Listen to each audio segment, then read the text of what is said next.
Welcome back guys in another video. I hope that நீங்கள் last வீடியோஸை பார்த்து NUMPYல இருக்கிற சில அக்ரிகேட் ஃபங்க்ஷன்ஸ் பற்றி லேர்ன் பண்ணியிருப்பீங்க. ஸோ இன்றைக்கி இந்த வீடியோவில் நம்ம எதை பற்றி பேச போகிறோம்னா 3 விஷயங்கள்: resize, reshape and transpose. So இதெல்லாம் என்ன, எதுக்கு, எப்படின்றத பார்ப்போம். ஸோ வித்தவுட் வேஸ்டிங் டைம் நான் வந்து ஃபர்ஸ்ட் ஆஃப் ஆல் இந்த ரீசைஸ்னா என்னன்றதை எக்ஸ்பிளைன் பண்ணிடுறேன். கைஸ், நம்ம வந்து நார்மலாக A1 ப்ளஸ் A2, ஓகே, நம்ம பை த வே A1 A2ன்றது என்னன்னு சொல்லிடுறேன். நம்ம ஏற்கனவே லாஸ்ட் ஃபியூ வீடியோஸில் இருந்து க்ரியேட் பண்ணிட்டு வர அரே A1ன்றது 1 டைமென்ஷனல், A2ன்றது 2 டைமென்ஷனல் அண்ட் A3ன்றது 3 டைமென்ஷனல் அரே, ஓகேங்களா? ஸோ அதை தான் நான் இங்கே யூஸ் பண்ணுறேன். ஸோ நார்மலாக நம்ம A1 அண்ட் A2வை ஆட் பண்ணும்போது நம்மளுக்கு ஆட் ஆகுது, ஓகேங்களா? பிகாஸ் இந்த ஷேப் வந்து ஆட் ஆகிற மாதிரி தான் இருக்குது, ஓகேங்களா? இதோ இந்த ஷேப்பில் லைக் பார்த்தீங்கன்னா இங்கே 4 வேல்யூ இருக்குது, இதுலேயும் காலம் வைஸ் 4 வேல்யூ இருக்குது. ஸோ அதனால் நம்ம இப்படி ஆட் பண்ணிக்கலாம். இதை பற்றி நான் லாஸ்ட் வீடியோஸ்லேயே எக்ஸ்பிளைன் பண்ணியிருந்தேன். பட் இஃப் ஒருவேளை ஷேப் கொஞ்சம் டிஃப்ரெண்ட்டாக இருக்குது, ஓகேங்களா? இப்போ நான் வந்து இங்கே 5ன்னு போட்டுறேன், சரிங்களா? A1க்குள்ளே 5 வேல்யூ இருக்குது, A2க்குள்ளே 4 வேல்யூ, லைக் இப்படி இந்த மாதிரி இருக்குது, சரிங்களா? ஸோ இப்போ எரர் வரும், appearance could not be broadcast together with shapes 5 and 3, 4, ஓகேங்களா? ஸோ இந்த மாதிரி நேரங்களில் நீங்கள் இந்த ரீசைஸ், ரீஷேப் ஃபங்க்ஷன் யூஸ் பண்ணலாம். ரீசைஸ் அண்ட் ரீஷேப் ரெண்டுமே சேம் தான், பட் இதுக்கு லைட்டாக டிஃப்ரென்ஸ் இருக்குது, நான் எக்ஸ்பிளைன் பண்ணுறேன். ஸோ ஃபர்ஸ்ட் ஆஃப் ஆல் நம்ம ரீசைஸ் பண்ணி பார்ப்போம். So np.resize, okay, resize. And இது வந்து உங்ககிட்ட என்ன கேட்கும்னா எதை ரீசைஸ் பண்ணணுன்றது கேட்கும். ஸோ வாங்க நம்ம A1 ரீசைஸ் பண்ணுவோம். கமா போட்டுட்டு அதை எந்த ஷேப்பில் நீங்கள் ரீசைஸ் பண்ணணுமோ அதை கேட்கும். ஸோ நம்ம இதை எந்த ஷேப்பில் ரீசைஸ், பேசாமல் நம்ம இந்த ஷேப்பில் ரீசைஸ் பண்ணி விட்ருவோம், ஓகேங்களா? ட்ரை பண்ணி பார்ப்போம் என்ன நடக்குன்றதை பார்ப்போம். ஸோ 3,4 அப்படின்னு போட்டுடுறேன் அண்ட் நான் ரன் பண்ணுறேன். ரன் பண்ணேன்னா பாருங்கள் நம்மளுக்கு ரன் ஆயிடுச்சு. அண்ட் ஆக்சுவலாக நம்மளோட A1 அப்படின்ற அரே 3,4 ஷேப்பில் வந்துருச்சு. How is this even possible? எப்படி இது நடந்துச்சு? ஸோ வாங்க கொஞ்சம் செக் பண்ணுவோம். ஃபஸ்ட்டு A1க்குள்ளே 03111 அப்படின்னு இருந்துச்சு, சரிங்களா? 03111 இருந்துச்சு. அண்ட் இதுக்குள்ளேயும் பார்த்தீங்கன்னா 031110311103. ஸோ பேசிக்கலாக நம்மளுக்கு லைக் நம்ம கொடுத்த ஷேப்பில் அதுவாக ஒரு அரே ஜென்ரேட் பண்ணி கொடுத்துருச்சு, which is filled with அந்த சிமிலர் நம்பர்ஸ். அதாவது 0311 அந்த நம்பர் தானே மேலே இருந்துச்சு A1க்குள்ளே. அதே நம்பர்ஸை கொஞ்சம் மாற்றி கொஞ்சம் டிஃப்ரெண்ட்டாக நம்மளுக்கு ஃபில் பண்ணி ஒரு 2D அரேயாக உருவாக்கி கொடுத்துருச்சு. அதே இது நான் 3 டைமென்ஷன்ஸில் எனக்கு வேணும்னு வச்சுக்கோங்களேன். நான் லெட்ஸே 3,3,4ன்னு போட்டுறேன். ஸோ எனக்கு பார்த்தீங்கன்னா 3 டைமென்ஷனல் அரே வந்துருச்சு. and which contains that same values which is 0311. அதையே கொஞ்சம் மாற்றி டிஃப்ரெண்ட் இதில் நம்மளுக்கு கொடுத்துருச்சு, சரிங்களா? ஸோ இதுதான் ரீசைஸ் ஃபங்க்ஷன். ரீசைஸில் நீங்கள் அரேயை கொடுக்கணும் அண்ட் அந்த அரே உங்களுக்கு எந்த ஷேப்பில் வேணுன்றதை கொடுக்கணும். ஸோ இதெல்லாம் நம்ம எப்போ யூஸ் பண்ணுவோம் தெரியுமா? நம்மளுக்கு வந்து இந்த மாதிரி எரர்ஸ் எல்லாம் வரும், நம்மளால் லைக் யூஸ் பண்ண முடியாது, இந்த ஷேப் டிஃப்ரெண்ட்டாக இருக்குது, அந்த ஷேப் டிஃப்ரெண்ட்டாக இருக்குது. இப்போ பார்த்தீங்கன்னா A1ம் A2ம் டிஃப்ரெண்ட்டாக இருந்துச்சுன்னு எனக்கு தெரிஞ்சிச்சு. ஸோ நான் என்ன பண்ணலாம்னா A1 இந்த ஷேப்பில் ரெண்டுமே ஒரே ஷேப் வர மாதிரி, அதாவது 3,4 வர மாதிரி ரீசைஸ் பண்ணிட்டு ரன் பண்ணிட்டு அடுத்து நான் போயிட்டு A1 ப்ளஸ் A2 அப்படின்றத பர்ஃபார்ம் பண்ணலாம். ஆனால் இருந்தாலும் நம்மளுக்கு எரர் வரும். ஏன் எரர் வரும் தெரியுமா? ஏன்னா ஆக்சுவலாக இது இந்த இடத்துல சேஞ்ச் ஆகாது. பாருங்கள், நீங்கள் np.resizeன்னு பண்ணும்போது என்ன நடக்கும்னா அந்த A1 அப்படின்றத ரீசைஸ் பண்ணால் உங்கள் கண்ணுக்கு எப்படி தெரியும் அப்படின்றது தான் காமிக்கும், சரிங்களா? லைக் அது எப்படி சொல்கிறது, நீங்கள் ஆக்சுவலாக இங்கே ரீசைஸ் பண்ணல, சரிங்களா? ரீசைஸ் பண்ணால் உங்கள் கண்ணுக்கு எப்படி தெரியுன்றது தான் பார்க்குறீங்க. ஸோ ஆக்சுவலாக நீங்கள் இதை என்ன பண்ணுவீங்கன்னா மேபி A1 ரீசைஸ் அப்படின்னு சொல்லிட்டு ஏதாச்சும் ஒரு அரே உருவாக்குவீங்க, அதுக்கு ஈக்குவல் டு இதுன்னு போட்டுருவீங்க, சரிங்களா? அடுத்து இதை ரன் பண்ணிக்குவீங்க. அடுத்து நீங்கள் A1_ ரீசைஸ் ப்ளஸ் A2ன்னு பண்ணுவீங்க. இப்போ நீங்கள் ரன் பண்ணிக்கலாம். லைக் நீங்கள் வந்து இதை நீங்கள் பண்ணிங்களே, இதை பண்ணிட்டு ஒரு ஆன்சர் வரும்ல, அதை வந்து நீங்கள் ஒரு வேரியபிள்குள்ளே ஸ்டோர் பண்ணிட்டீங்க. அண்ட் அடுத்து நீங்கள் A2 கூட ஆட் பண்ணிங்க. இப்படி கூட நீங்கள் பண்ணலாம். இப்படி பண்ணிங்கன்னா நீங்கள் ஒரு புது வேரியபிள் உருவாக்க வேண்டியது இருக்கும். இல்லை அப்படின்னா நீங்கள் லைக் டேரெக்டாக A1.resizeன்னு போடலாம். அண்ட் அதுக்குள்ளே நீங்கள் ஷேப்பை எழுதலாம். இப்போ நான் அதே 3,4ன்னு போட்டுக்கிறேன். ரன் பண்ணால் இந்த மாதிரி எனக்கு எரர் வரும். cannot resize an array that is referenced or referenced by another array. இந்த மாதிரி எரர் வந்துச்சுன்னா நீங்கள் லைக் சர்ச் பண்ணுங்கள் ரீசைஸ் ஃபங்க்ஷன் எப்படி யூஸ் பண்ணணும்னு. ஸோ லைக் நான் வந்து சர்ச் பண்ணலாம் ரீசைஸ் NP array, ஓகே, இந்த மாதிரி சம்திங் சர்ச் பண்ணேன்னா எனக்கு நிறைய இது வரும். Okay, numpy.resize. ஆனால் இது வந்து பார்த்தீங்கன்னா numpy.resize, ஓகேங்களா. np.resize நம்ம இதுக்கு முன்னாடி இப்போ கொஞ்ச நேரம் முன்னாடி பார்த்தோம், அதுதான் நம்ம பார்த்துட்டோம். ஓகேங்களா, நம்மளுக்கு ரீசைஸ் பண்ணுறது தெரிஞ்சிச்சு. ஆனால் நம்ம இப்போ பண்ணிகிட்டு இருக்கிறது a1.resize, அதாவது ஒரு array.resize. இந்த அரேயை நம்ம என்ன சொல்லுவோம், ND அரேன்னு சொல்லுவோம், கரெக்டாக. ஸோ நீங்கள் சர்ச் பண்ணும்போது அப்படி கூட சர்ச் பண்ணலாம், லைக் ND array.resize. இந்த பேஜ்லேயே உங்களுக்கு போட்டிருக்கு பாருங்கள், ND array.resize. இதை நீங்கள் எப்படி யூஸ் பண்ணணும்னாலாம் போட்டிருக்கோம். ஸோ இதை நீங்கள் அப்படியே ஸ்க்ரோல் பண்ணி பார்த்தீங்கன்னு வச்சுக்கோங்களேன், இங்கே உங்களுக்கு எரர் காமிக்கும். அதே cannot resize, reference is not referenced, இந்த மாதிரி இருந்துச்சுன்னா நீங்கள் என்ன பண்ணணும் அப்படின்றதும் போட்டிருக்கு. ref check is equal to falseன்னு போடணும் அப்படின்னு போட்டிருக்கு. ஸோ நம்ம வாங்க அங்கே போய் போட்டுருவோம். ref check is equal to false அப்படின்னு போட்டுட்டேன். அண்ட் அடுத்து நான் இதை ரன் பண்ணுறேன். ரன் ஆயிடுச்சு. நான் இப்போ ஒரு வேளை A1 அப்படின்றத ரன் பண்ணேன்னா A1 ஆக்சுவலாக சேஞ்ச் ஆகிருக்கும். ஸோ ஜஸ்ட் நீங்கள் தெரிஞ்சுக்கோங்க, இதுதான் ரீசைஸ் ஃபங்க்ஷன். இதுதாங்க இஸ் ப்ரோக்ராமிங். உங்களுக்கு ஒரு விஷயம் புரியலை அப்படின்னா நீங்கள் லைக் சர்ச் பண்ணி பார்த்துக்கலாம். ஸோ ஐ ஹோப் உங்களுக்கு ரீசைஸ் ஃபங்க்ஷன் புரிஞ்சிருக்கும், விச் இஸ் பேசிக்கலி உங்களோட அரேயோட ஷேப்பை அது சேஞ்ச் பண்ணி விட்டுரும். அண்ட் ரீசைஸில் நீங்கள் நார்மலாக ரீசைஸ் பண்ணணும்னா np.resize யூஸ் பண்ணலாம். பட் அது வந்து ரீசைஸ் பண்ணிட்டு உங்களுக்கு அந்த வேல்யூவை காமிக்க மட்டும் செய்யும். ஸோ அந்த வேல்யூவை வேணும்னா நீங்கள் ஒரு வேரியபிள்குள்ளே ஸ்டோர் பண்ணிட்டு அப்படி கூட பண்ணலாம். மோஸ்ட் ஆஃப் த பீப்புள் அப்படி தான் பண்ணுவாங்க, சரிங்களா. ஏன்னா ஒரிஜினல் வேல்யூவாகவே இருந்துக்கிட்டு லைக் அதை தனியாகவே வச்சுக்குவாங்க. அப்புறம் தனியாக ஒரு வேரியபிள் உருவாக்கிட்டு அதை ஜஸ்ட் சும்மா வேறு ஏதாச்சும் கேல்குலேஷன் பண்ணுறதுக்கு யூஸ் பண்ணுவாங்க. ஆனால் இல்லை ப்ரோ, நான் வந்து எனக்கு ஒரிஜினல் வேல்யூவே சேஞ்ச் பண்ணணும், A1 சேஞ்ச் ஆகணும் அப்படின்னு நினைக்கிறீங்கன்னா நீங்கள் இந்த மாதிரி கூட பண்ணலாம். A1.resizeன்னு போட்டுட்டு ref check is equal to false இந்த மாதிரி போட்டுட்டு நீங்கள் ஒரிஜினல் வேல்யூவே சேஞ்ச் பண்ணலாம். இதுதான் ரீசைஸ். இதே மாதிரி தான் ரீஷேப்புன்னு சொல்லிட்டு ஒன்று இருக்குது, ஓகேங்களா.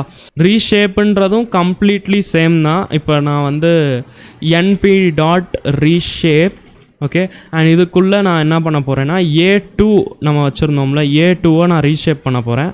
அண்ட் கமா போட்டுட்டு நான் வந்து இதை எந்த ஷேப்பில் நான் ரீஷேப் பண்ணணுன்றதை போட்டுக்கலாம். ஸோ எனக்கு வந்து இது எந்த ஷேப்பில் வேணும்னா 4,5 ஷேப்பில் வேணும், சரிங்களா. நம்ம A2 வந்து ஏற்கனவே எந்த ஷேப்பில் இருக்குது, வாங்க ஒரு வாட்டி கீழே A2-வை பிரிண்ட் பண்ணி பார்த்துருவோம். A2ன்றது 3,4 ஷேப்பில் இருக்குது. ஸோ இந்த 3,4 ஷேப்பில் இருக்கிற விஷயத்த நான் 4,5 ஷேப்பில் சும்மா மாற்றணும்னு ட்ரை பண்ணுறேன்.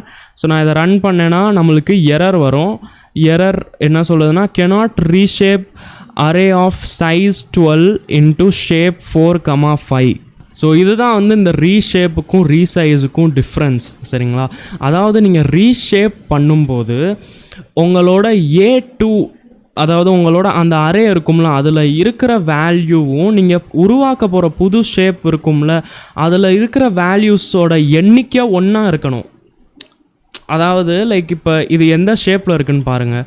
இது எந்த ஷேப்பில் இருக்குது, 3,4 நீங்கள் லைக் 3 into 4 பண்ணுங்களேன், 12 இருக்கும். அதாவது இதை எண்ணி பார்த்தீங்கன்னா மொத்தம் இதில் 12 இருக்கும், 12 வேல்யூஸ் இருக்கும், சரிங்களா. ஸோ நீங்கள் இந்த 12 வேல்யூஸ் இருக்கிற இந்த அரேயை வச்சு புது ஷேப் உருவாக்குவீங்களா இந்த ரீஷேப் ஃபங்க்ஷன் யூஸ் பண்ணி. அப்படி உருவாக்கும் போது அது நீங்கள் 3D அரேயாக உருவாக்குங்க, 100D அரேயாக உருவாக்குங்க. ஆனால் நீங்கள் ரீஷேப் பண்ணும்போது அந்த அரேலையும் 12 வேல்யூஸ் மட்டும்தான் இருக்கணும். அந்த மாதிரி நீங்கள் இங்கே ஷேப் கொடுக்கணும். நான் இங்கே 4,5ன்னு போட்டுட்டேன். 4,5னா என்ன, 4 rows இருக்கும் வித் 5 வேல்யூஸ். ஸோ எல்லாத்தையும் எண்ணி பார்த்தீங்கன்னா 20 வேல்யூஸ் இருக்கும், கரெக்டாக. 4,5னா 20 வேல்யூ. ஸோ அதனால் நீங்கள் ஷேப்பை மாற்றும் போது லைக் டிஃப்ரெண்ட் வேல்யூஸ் எல்லாம் இருக்கக்கூடாது. அதாவது இப்போ நான் வந்து வேணால் இல்லை 4,3ன்னு போட்டுக்கலாம், சரிங்களா. 4,3ன்னு போட்டேன்னா அது 12ஆக மாறிடும், 12 வேல்யூஸ் இருக்கிற மாதிரி மாறிடும். அண்ட் எனக்கு பாருங்கள் 4,3 போட்டால் பாருங்கள் ஓடுது. இதே மாதிரி நீங்கள் இதை 1D அரேவாக கூட மாற்றிக்கோங்க. 1D அரேவாக மாற்றுறதுக்கு நீங்கள் லைக் 12 கமான்னு போட்டுக்கோங்க. 12 கமா போட்டுட்டு அப்படியே நீங்கள் விட்டுட்டிங்கன்னா லைக் 1D அரேயாக மாறிடும் வித் 12 வேல்யூஸ். பாருங்கள் ரன் ஆயிடுச்சு. இப்போ இதிலலாம் உங்களுக்கு எரர் வராது. ஏன்னா அந்த 12 வேல்யூஸ் எல்லாமே கரெக்டாக ஒரு அரேக்குள்ளே வந்துருச்சு. சரிங்களா? ஆனால் நீங்கள் இதில் போயிட்டு 15 இந்த மாதிரி ஏதாச்சும் 185 இந்த மாதிரி போட்டிங்க அப்படின்னா உங்களுக்கு எரர் வரும். ஏன்னா நம்மளோட A2 அப்படின்றதுக்குள்ளே இருக்கிறது 12 வேல்யூ தான். நான் 185 போட்டால் எப்படி அது தானாக வேல்யூஸை ஜென்ரேட் பண்ணி கொடுக்குமா? கொடுக்காது. இதுதான் ரீஷேப். ஓகேங்களா? ரீஷேப்புன்றது உங்ககிட்ட இருக்கிற வேல்யூஸையே டிஃப்ரெண்ட் ஷேப்ஸில் வச்சு கொடுக்கும். இது வந்து ரீஷேப்பு. அண்ட் ரீசைஸுன்றது அப்படிலாம் கிடையாது. ரீசைஸில் பார்த்தீங்களா, ரீசைஸில் நம்மக்கிட்ட 1D அரே தான் இருந்துச்சு. அந்த 1D அரேயை நம்ம 3,4 போட்டு விட்டோம். இதுதான் வந்து ரீசைஸுக்கும் ரீஷேப்புக்கும் டிஃப்ரென்ஸ். சரிங்களா? ரீசைஸ் பண்ணும்போது நீங்கள் வந்து ஏதோ ஒரு இடத்துல நீங்கள் ஏதோ ஒரு வேல்யூஸ் ஃபில் பண்ணலாம். அதை வந்து ஜீரோஸாக ஃபில் பண்ணி விட்டுரும். ஒரு நம்பரை வச்சு கூட நீங்கள் டிஃப்ரெண்ட் ஷேப்ஸ் உருவாக்கலாம். லைக் இருங்க, நான் பண்ணி காமிக்கிறேன். நான் அப்படின்னு சொல்லிட்டு ஒரு அரே உருவாக்கிடுறேன். np.array. ஓகே, அண்ட் அதுக்குள்ளே நான் வந்து ஜஸ்ட் 1 அப்படின்ற வேல்யூவை போட்டுட்டேன். அண்ட் நான் இதை கூட a.resizeன்னு போட்டுட்டு இந்த 1 அப்படின்ற நம்பரை ஓகே நான் வந்து 3,2,4 ஓகே 3D அரேயாக நான் உருவாக்கிட்டேன். அண்ட் இதுக்கப்புறம் அந்த ரெஃப் செக் அப்படின்னு சொல்லிட்டு என்னமோ இருந்துச்சுல, அதை வந்து ஃபால்ஸ்ன்னு போட்டுக்கிறேன். ரன் பண்ணுறேன். அண்ட் ஒரு வாட்டி நான் பிரிண்ட் பண்ணுறேன். பாருங்கள், 1 அப்படின்னு வந்துருச்சு. அதுக்கப்புறம் எல்லாமே ஜீரோவாக ஃபில் ஆயிடுச்சு. ஸோ இதுதான் ரீசைஸுன்றது உங்களுக்கு நீங்கள் பிடிச்ச ஷேப்பில் அதை உங்களுக்கு கொடுத்துரும். அது என்ன எக்ஸ்ட்ரா இருக்கிற வேல்யூஸ் எல்லாத்தையுமே ஜீரோ வச்சு ஃபில் பண்ணி விட்டுரும். சரிங்களா? இது வந்து ரீசைஸு. ஆனால் ரீஷேப் அப்படின்றது அப்படி கிடையாது. ரீஷேப்புன்றது உங்களுக்கு இருந்த வேல்யூஸை டிஃப்ரெண்ட் ஷேப்ஸில் க்ரியேட் பண்ணுறதுக்கு ஹெல்ப்ஃபுல்லாக இருக்கும். ஸோ நீங்கள் ஷேப் போடும்போது கரெக்டாக கவனித்து போடணும். ஸோ எனக்கு வந்து இது எல்லாமே ஒரு 3D அரேயாக வேணும்னா நான் 3D அரேயாக கண்டிப்பாக உருவாக்க முடியும். சரிங்களா? ஆனால் அந்த ஷேப் வந்து நம்ம போடும்போது கரெக்டாக அதில் 12 வேல்யூஸ் இருக்கிற மாதிரி நம்ம போடணும். ஏன்னா இதில் மொத்தமாக 12 வேல்யூஸ் தான் இருக்குது. சரிங்களா? ஸோ நான் வந்து லைக் 3D அரே உருவாக்குறதுக்கு நான் 2,6,1ன்னு கூட போடலாம். சரிங்களா? 2,6,1ல் இப்படி உருவாயிரும். கடைசியாக நம்மளுக்கு ஒரு வேல்யூ தான் இருக்கும். அதாவது ஒவ்வொரு காலம் இருக்கிற மாதிரி இருக்கும். அந்த மாதிரி ஒரு 6 ரோ இருக்கும். அண்ட் அந்த 6 ரோ இருக்கிற மாதிரி 2 இது இருக்கும். இது ஒன்று, இது ஒன்று. ஆனால் நான் கீழே போயிட்டு ஒருவேளை நான் A2 அப்படின்றத ரன் பண்ணேன்னா எனக்கு A2 முன்னாடி மாதிரி தான் இருக்கும். ஸோ இப்போ நீங்கள் என்ன நினைப்பீங்கன்னா, ஓ அப்படியா ப்ரோ, நம்ம அப்போ இதே மாதிரி தான் போடணும். அதாவது A2.reshape அப்படின்னு போட்டுட்டு அதுக்குள்ளே நம்ம ஷேப்பை போட்டுட்டு அப்புறம் ref check is equal to ஃபால்ஸ்ன்னு போட்டால் நடந்துரும் அப்படின்னு நீங்கள் நினைப்பீங்க. அப்படிலாம் கிடையாது. அப்படி வேலை செய்யாது. ரீஷேப் ஃபங்க்ஷனில் இந்த ரீசைஸ் ஃபங்க்ஷன் மாதிரி கிடையாது. சரிங்களா? ஸோ மோஸ்ட்லி எல்லாருமே ரீஷேப் ஃபங்க்ஷன் தான் நம்ம யூஸ் பண்ணுவோம். ஏன்னா நம்மளுக்கு இங்கே அந்த கரெக்டான வேல்யூஸ்க்கான அந்த ஒரு செக்கு கிடச்சிரும். சரிங்களா? அதாவது லைக் நீங்கள் எந்த ஷேப்பில் பண்ணாலும் மொத்தம் இருக்கிற வேல்யூ கரெக்டாக அந்த அரேயில் மொத்தம் எத்தனை வேல்யூ இருக்குமோ அத்தனை வேல்யூ தான் இருக்க போகுது.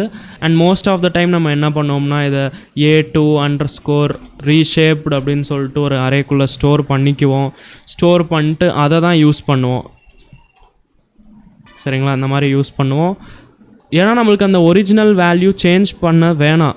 மோஸ்ட் ஆஃப் த டைம் நம்மளுக்கு அந்த original data original value change பண்ண தேவையில்லை. இல்லை ப்ரோ, நான் சேஞ்ச் பண்ணி தான் ஆகணும், நான் சேஞ்ச் பண்ணாமல் இருக்க முடியாது, அந்த மாதிரி நீங்கள் இருக்கீங்கன்னா மேபி நீங்கள் ரீசைஸ் ஃபங்க்ஷன் கூட யூஸ் பண்ணிக்கலாம். ஆனால் ரீசைஸ் ஃபங்க்ஷனில் லைக் நீங்கள் கொஞ்சம் டிஃப்ரெண்ட் ஷேப்பாக போட்டிங்கன்னா அது வாட்டுக்கு ஜீரோவாக ஃபில் பண்ணி விட்டுரும்.